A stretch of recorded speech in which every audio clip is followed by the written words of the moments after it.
Hi guys, welcome to Unit 3 Biology. My name's Miss Marks and this is my first podcast, so please don't laugh. I was saying on Friday that for some of you who haven't done Units 1 and 2, it's probably a good idea just to do a little bit of a catch-ups on some terms that we covered in Unit 1. We do cover them again in Unit 3, but of course it's always good to just make sure that you understand a little bit about the following concepts before we delve into this stuff deeper in Unit 3. So the stuff that I'm going to cover today are basically cells and their organelles. So when we talk about organelles, we relate the structure to the function. Also looking at membranes, so that's what encloses a cell and their role in diffusion. And also another topic is homeostasis and some general examples of what is homeostatically controlled. This term here is something that we used to do quite a bit of in Unit 3, but with the new study design, they've seemed to have taken quite a bit out. We still need to cover it, but just not in much detail this year. Alright, so cells. What are cells? In your holiday homework, you would have covered a bit about cells, so hopefully your understanding is pretty good. Hopefully you understand that all cells, no matter what type of cell they are, share some common features. These include the cell membrane, so I'm going to call that the plasma membrane from now on. It's just something I prefer, but you can of course call it a cell membrane. We're going to learn a little bit that structure is very important in terms of controlling what goes in and out of a cell. We're also going to learn that cells have genetic material, so every cell, whether it be a bacterial cell or an animal cell, needs some sort of genetic material, and that genetic material may be enclosed in a nucleus or not. A cell also must contain cytoplasm, so cytoplasm is the clear liquid, which we call cytosol, as well as all of the other organelles within the cell. We don't include the nucleus in that, however, so when we do talk about the cytoplasm, it's everything within the cell other than the nucleus. Also with cells, they must contain ribosomes. So hopefully now you're sort of connecting the dots and you're going, right, ribosomes need to manufacture proteins. This week when we come back from Year 12 camp, we're going to be talking about proteins a little bit more, why they're so important within a cell. And obviously every cell, whether it be a very basic cell or a very complex cell, needs to be able to make these proteins to function. Now those ribosomes may be free-flowing within the cell, so not attached to anything, or we may find them attached to the endoplasmic reticulum, which in that case we would call it the rough endoplasmic reticulum. Each cell we can classify as either being prokaryotic or eukaryotic. So we're just going to look at that a little bit now. Here you find a prokaryotic cell. Now in an exam, you could see this picture and they might ask you to describe what type of cell it is. So it's good to start to look at structures and look at a cell and sort of determine what type of cell it is based on the structures that you see. The things that I see straight away is that this cell, which is actually a bacterial cell, is very simple in structure. Okay, you may also notice that the DNA, so this is the DNA here, is not enclosed within what we call a true nucleus, right? So there's no nuclear membrane surrounding the DNA that's keeping it all together. It's just floating within the cell. It also lacks all those membrane-bound organelles that we're going to see in a moment. So there's only a few things within the cell. So obviously cytoplasm. We've got our ribosomes here, which are free-floating because this cell obviously needs to make proteins.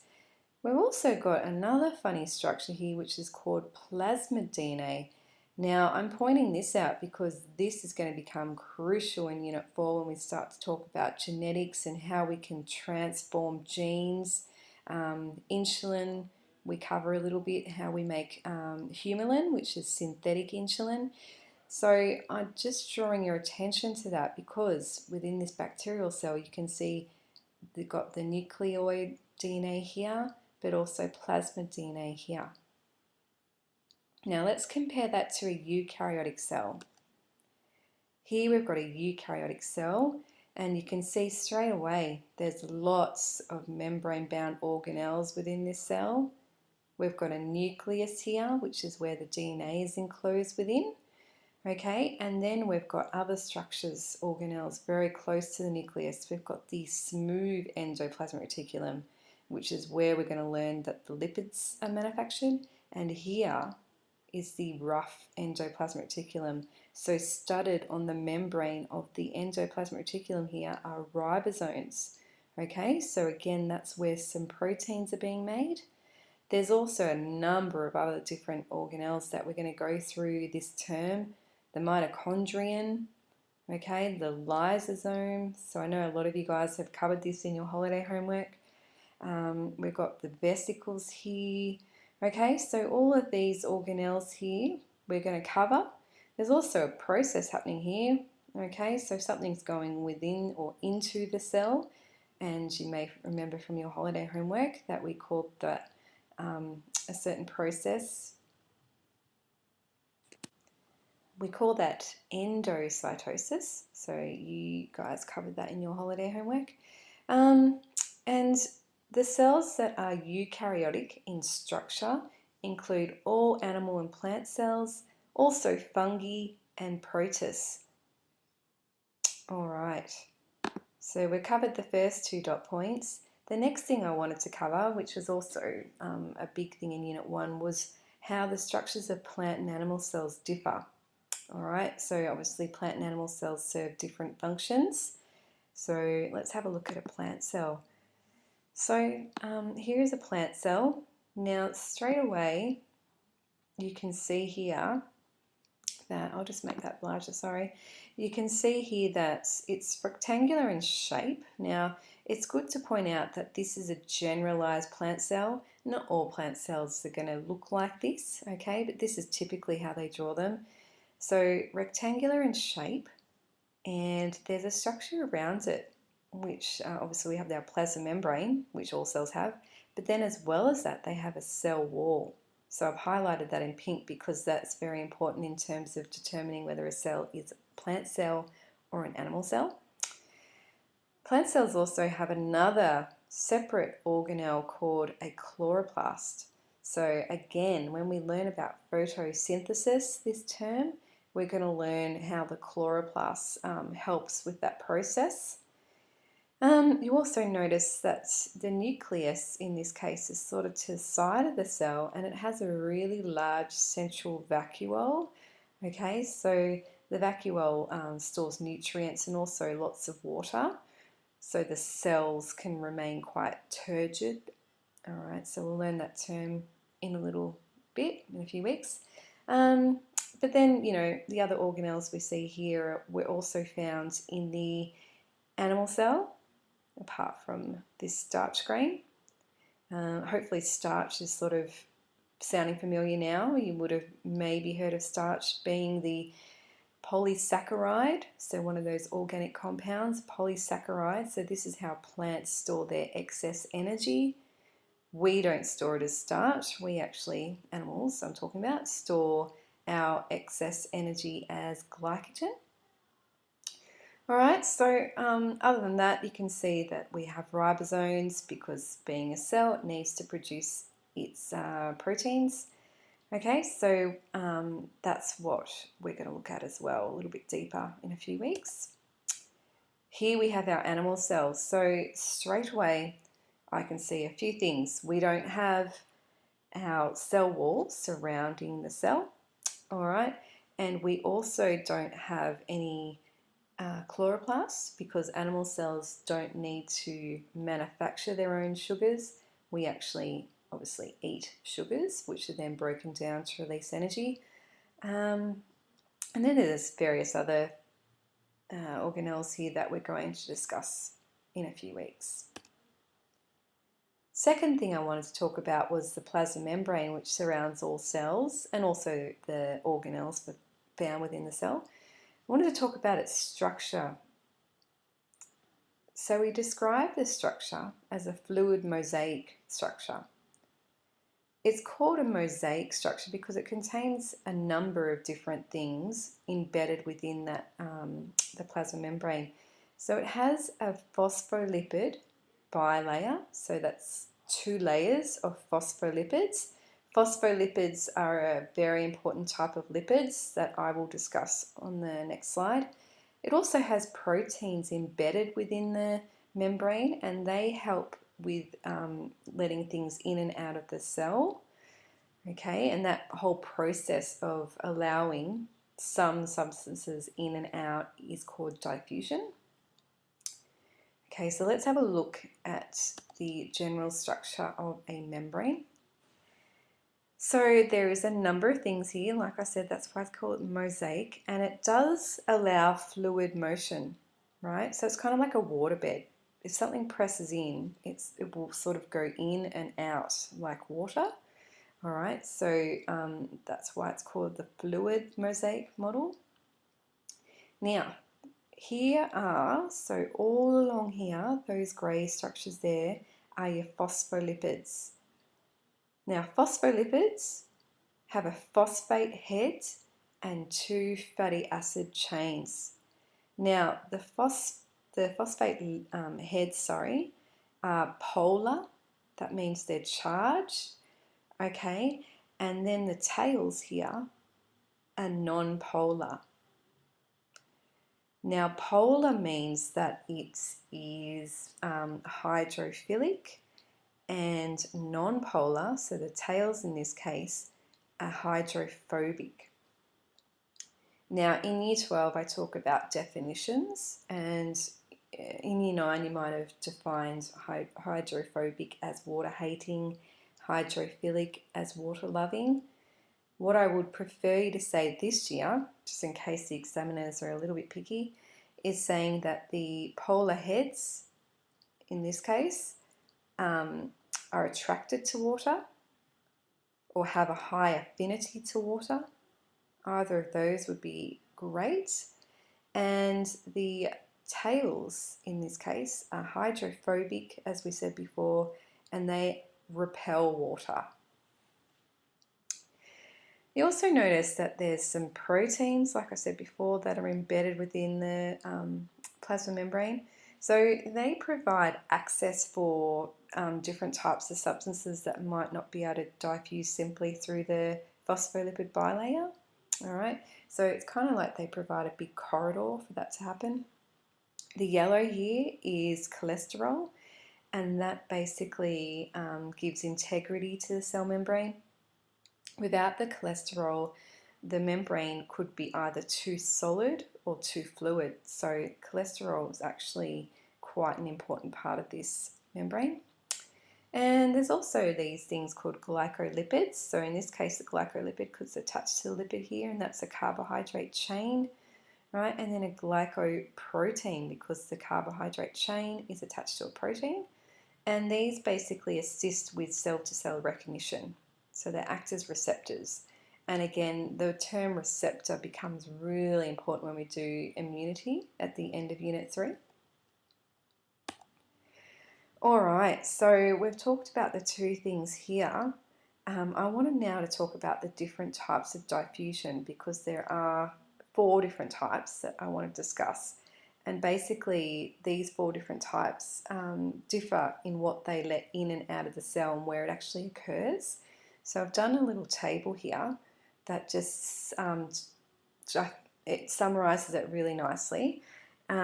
Basically the phospholipid bilayer that we were talking about, small non-polar hydrophobic substances will diffuse through the phospholipid bilayer simply.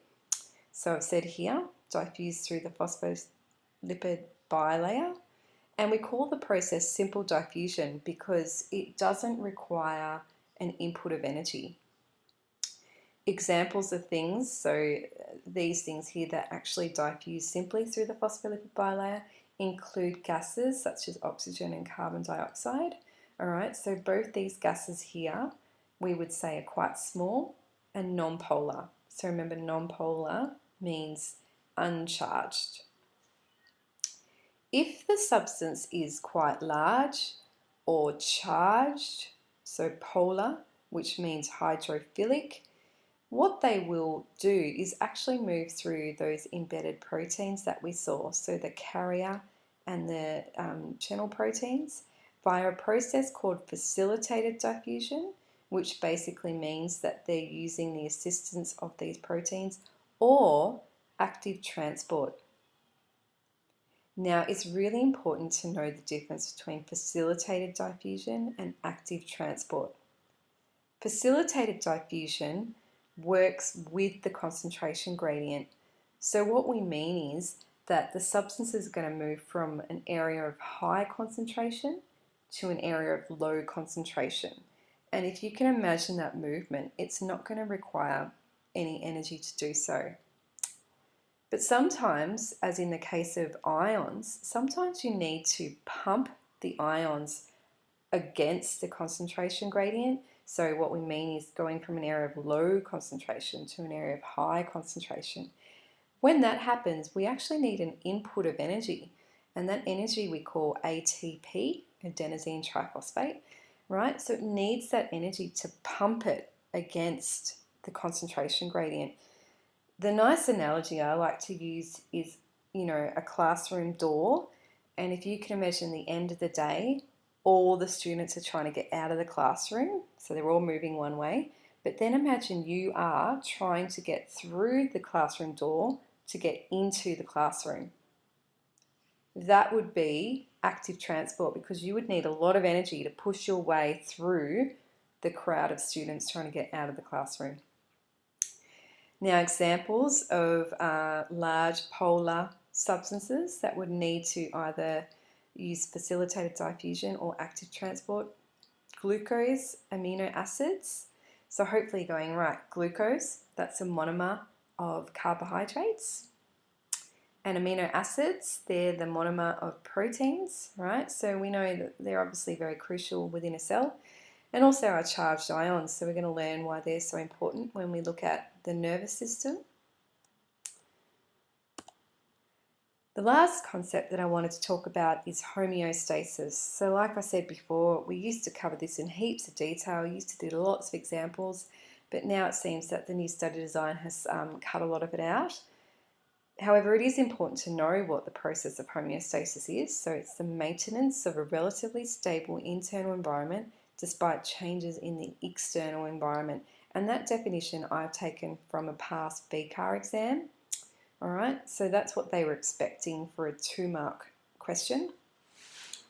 Now, if you think about humans, mammals, we maintain a relatively stable core body temperature, and this is the example we use quite a bit in class, of 37 or around 37 degrees Celsius, right? And that's despite changes in the external environment. So tonight, as I record this, it's quite hot outside, yet my body is maintaining that relatively stable core body temperature. And how it does that is by, altering a few processes within my body. So things like it might induce sweating, it might allow my capillaries to become wider, or other blood vessels to let some heat escape. Things like that are going to maintain my core body temperature. Another example we like to talk about is glucose regulation, and that's what's on the next slide. So blood glucose regulation is something that is also homeostatically controlled. And basically we want to control it within a very narrow range, because it's very important to have that sugar within the body, but not to have too much, because the effect of that can be quite dangerous, and also the effect of having too little sugar in the body can also be dangerous. So this is where diabetics have an issue, and that's why they have to inject insulin. All right, so I'm not going to go into too much detail talking about this, but this is what we call a feedback loop, right? So the body is constantly providing feedback to our control centers. I don't like using the word control center, but I will just for the meantime until we sort of delve into this deeper. But the brain, would act as a control center, right? So it would be getting constant feedback about what the blood glucose levels are in our blood, right? And trying to control it within a very narrow range. It uses two hormones. So we've got insulin, which you guys definitely would have heard of, but another one, glucagon, very similar to glycogen. Try not to get them confused. So these two hormones, which are released by the pancreas, so we've got our pancreas here, all right? So basically what they do is if our blood sugar levels are too high, then insulin would be released. So this is the feedback model here, right? Insulin would be released. It tells the liver and also other body cells, right, to take up excess glucose and store it as glycogen. By doing that, it would mean that our blood glucose levels would hopefully return back to the normal levels, which is this here, all right? Sometimes in the case of, if we haven't had food for a little bit and we get really hungry, our blood sugar levels may drop. Now, the alpha cells within the pancreas would detect this, and then they would release glucagon. All right, and what glucagon does, it does the opposite of what insulin does. It actually tells the liver to start breaking down that stored glycogen and release glucose into the blood, thereby increasing the blood glucose levels. All right, now we call this negative feedback. What negative feedback is basically a system whereby any sort of feedback that our body receives, so any sort of stimulus, I should say, it may reverse or will try and reverse the direction of change. So the best way to describe that is if your blood sugar levels are too high, then it's going to lower it, or if they're too low, it's going to make it higher. See how it's reversing the direction of change, right? And basically what it's doing is trying to maintain that very narrow range. All right, so I hope that covered a little bit for you. If there are any questions, then by all means post it on Facebook or ask me in class.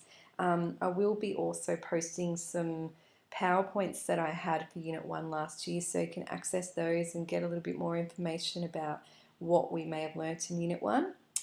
Otherwise, don't stress because we're going to cover this all during this term. We're going to cover a few more things as well and delve deeper into it, but I'm sure you will all be fine. Thanks for listening, guys. Bye.